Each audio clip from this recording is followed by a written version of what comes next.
Assalamualaikum warahmatullahi wabarakatuh.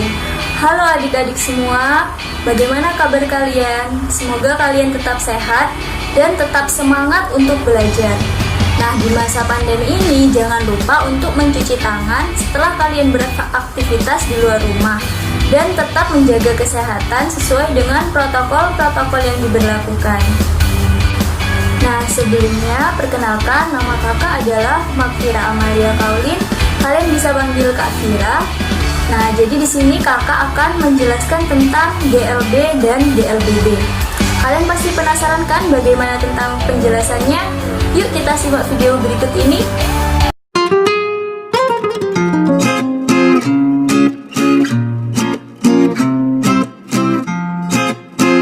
Nah, adik-adik, pertama-tama kakak akan membahas tentang GLB. Adik-adik tahu nggak sih apa yang dimaksud dengan GLB? Ya, GLB adalah gerak lurus beraturan yang memiliki artian sebagai gerak benda pada lintasan lurus dan mempunyai kecepatan konstan sehingga percepatannya adalah 0. Contoh dari GLBB adalah seperti pada ilustrasi berikut. Jadi, ada sebuah mobil yang bergerak dengan kecepatan 30 km per jam selama 10 menit. Nah, dapat disimpulkan bahwa mobil tersebut bergerak dengan kecepatan konstan atau tetap selama 10 menit. Nah, di dalam fisika, gerak lurus beraturan dapat dirumuskan dengan persamaan S sama dengan V dikali T, di mana S adalah jarak dalam satuan meter, V adalah kecepatan dalam satuan meter per sekon, dan S adalah waktu dalam satuan sekon. Nah, sehingga dari persamaan ini dapat kita simpulkan faktor yang mempengaruhi gerak lurus beraturan adalah jarak, kecepatan, dan juga waktu. Selain itu, GLB juga dapat kita sajikan dalam bentuk grafik seperti ini. Nah, dalam grafik terlihat bahwa pada titik A, sebuah benda telah memiliki kecepatan tertentu dan akan memiliki kecepatan yang sama, tetap memiliki kecepatan yang sama sampai di titik B, sehingga garisnya adalah garis horizontal yang mengikuti sumbu T atau sumbu waktu. Selain grafik V terhadap T, GLB juga dapat disajikan dalam grafik S terhadap T yang menyatakan hubungan antara jarak terhadap waktu, seperti pada gambar berikut. Nah, dari grafik dapat kalian lihat bahwa perubahan jarak persatuan waktunya adalah sama. Hal ini dikarenakan V-nya adalah konstan. Nah, selanjutnya, agar kalian lebih paham tentang gerak lurus beraturan, yuk kita bahas soal berikut.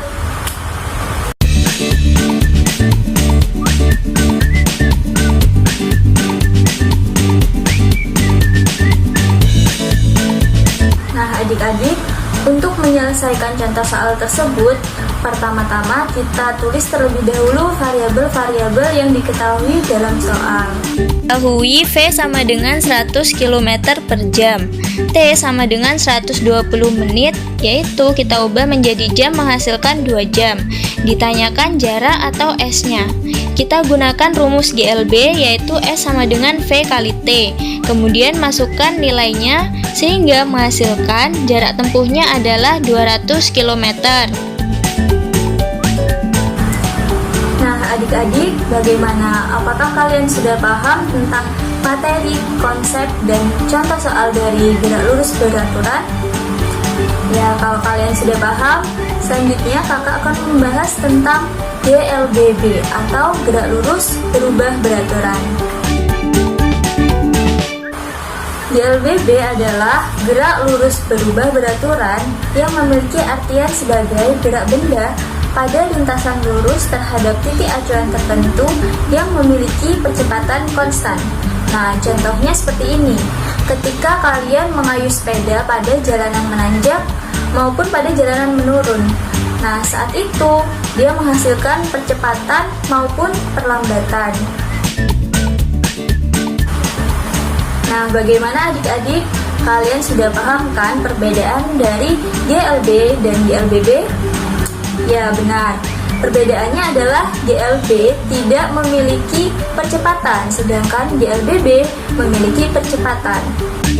Nah, selain memiliki percepatan yang tetap, ciri lain dari gerak lurus berubah beraturan adalah lintasannya lurus. Nah, dan selain itu memiliki kecepatan yang berubah-ubah. Yang terakhir adalah grafik V terhadap S maupun S terhadap T adalah miring ke atas maupun ke bawah.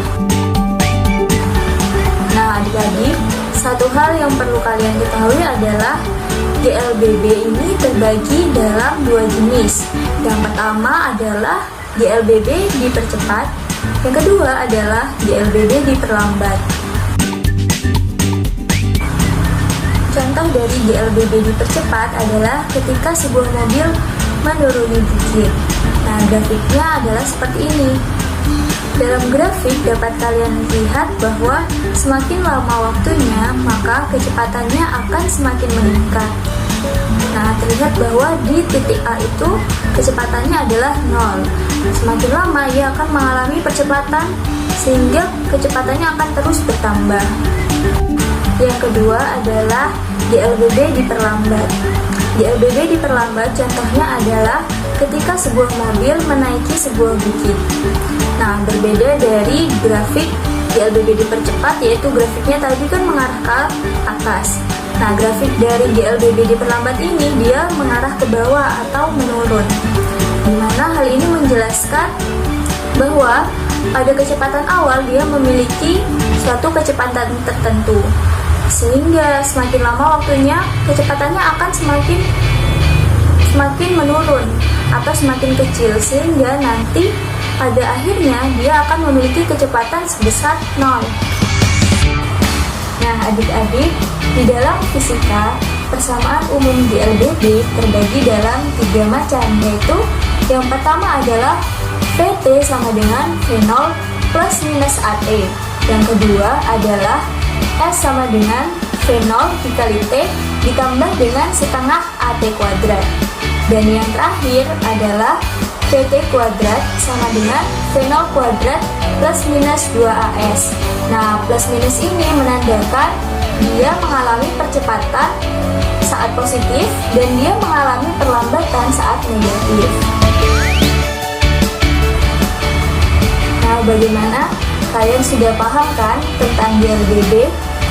Oke, untuk memperdalam pemahaman kalian, kita akan membahas contoh soal lagi.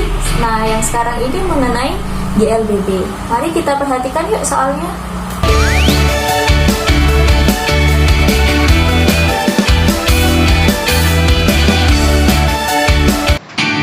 Nah, untuk contoh soal kedua, diketahui kecepatan awalnya sebesar 20 meter per sekon, sedangkan VT adalah 5 meter per sekon, dan S1 adalah 75 meter per sekon. Di sini ditanyakan mobil tersebut akan berhenti setelah menempuh jarak sejauh titik-titik, berarti yang ditanyakan adalah S2-nya. Nah, strateginya kita gunakan persamaan 3 dari GLBB.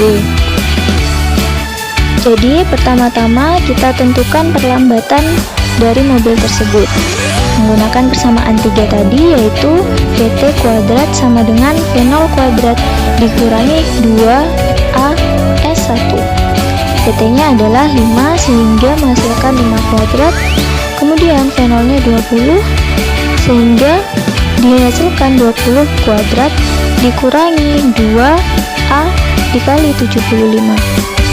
Nah, setelah itu kita peroleh besarnya adalah 2,5 meter per sekon kuadrat.